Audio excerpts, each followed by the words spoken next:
Hi everyone, welcome back. Today I want to show you guys a berry. Now, I've been doing a lot of videos on foraging and I just think it's something that's really important to know. Could be a lifesaver. Today I want to show you guys something interesting. So most of the things that I show have been edible. Today I'm going to show you something that's not really edible, something you might want to avoid, and I think that is actually a really good thing for people to know too. Not sure if you're familiar with it, but found some here, so let's just go down in the woods here. There's actually a lot here. Oops, ran into a tree. Okay, so what you'll see behind me, first off, are these lovely large leaves. Those are edible thimbleberries, although they don't have berries on them right now, but you'll also start to see red berries. Those are not the thimbleberries.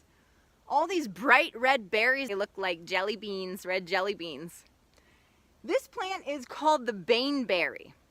And Bane means something along the lines of death. And rightfully so, because apparently these berries are very inedible.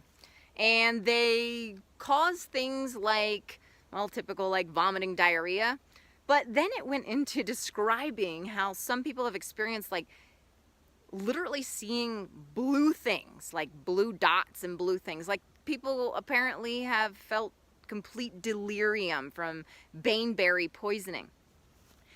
It also causes like extreme cramps, stomach cramps, doesn't sound very good to me, and can lead to circulatory failure. So like a cardiac arrest could be caused by the baneberries. And apparently it only takes a couple, like a handful.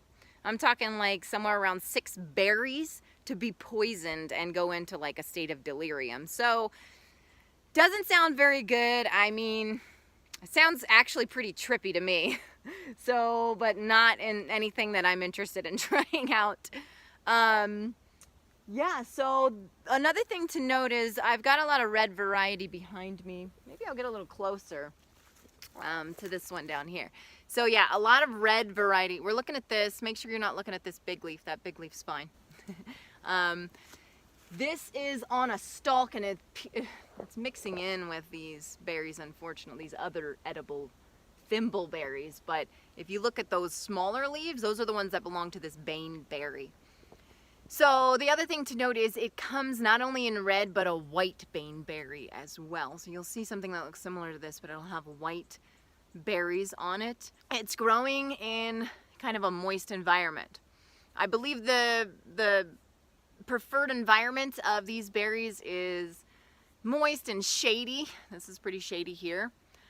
And acidic soils. And what else? So yeah, so I mean, I'd probably avoid eating those. These are a don't eat berry. Yeah, here's another clip of them. I'll show you some close-ups just so you can actually see what we're talking about here since we're doing this. There's the baneberry.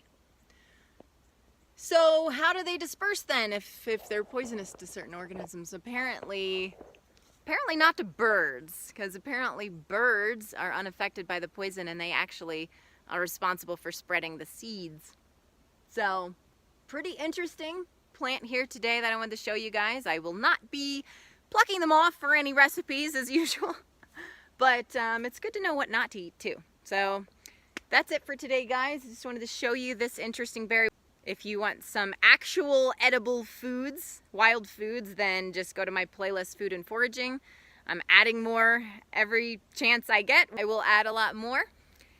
And you can find lots of good edible berries as well as recipes to use those wild edibles in, and a lot of other good camping recipes as well. So check out that playlist. Otherwise, if you thought this was really interesting and cool, help me out and just give the video a like. And if you want more, subscribe to this channel. So that's all for today, guys. Thanks for being here. I'll see you guys next time. Bye. Oh, we got a hummingbird. Hold on, I won't say goodbye and see what this hummingbird does. It went away. No, it's here. It's right up in this tree. Hold on. I don't know if hummingbirds like baneberries, but that hummingbird really seemed to like us, so hopefully you got to see it. All right, that's it for now. Bye, guys.